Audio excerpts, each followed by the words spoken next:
Suphala Malay जैसी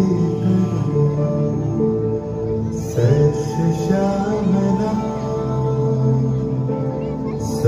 श्यामला मातरम वंदे मातरम।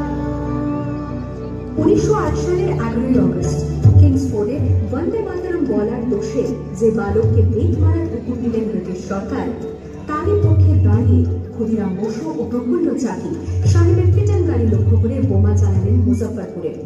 সাহেব নিহত হলেন না, তবু নাবালক ক্ষুদিরামকে ফাঁসি হুকুম দেওয়া হল।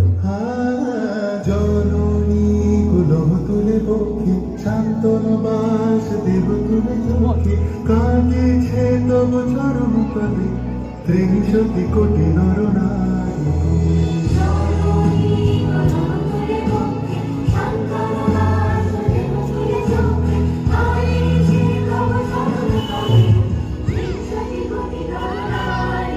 যারা স্বর্গগত তারা এখনো চায় স্বর্গের যে প্রিয়জন সতের মহাদেব সেই মৃত্যুঞ্জয়।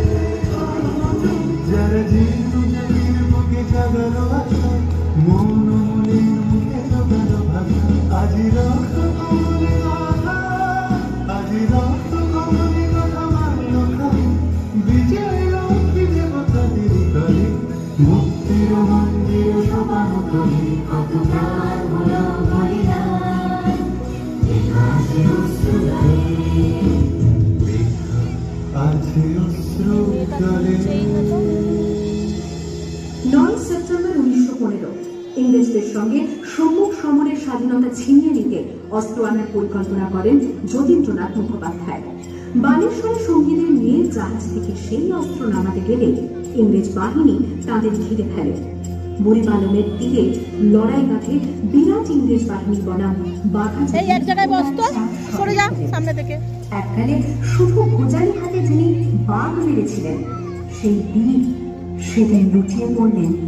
আমি হাসি হাসি পড়ব ফাঁসি দেখবে ভারতবাসী ও মা হাসি হাসি পড়ব ফাঁসি দেখবে ভারতবাসী। সামনে দেখে শোন একবার বিদায় দে মা ঘুরে আসি।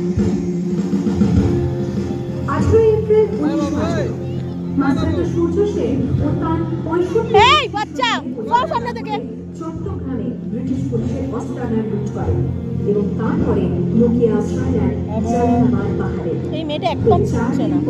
ব্রিটিশ বাহিনী উদ্ধার করে মাস্টারদা ও তার সঙ্গীদের। সেদিনের অস্তমিত সূর্য ছিল সূর্য সেনের রক্তে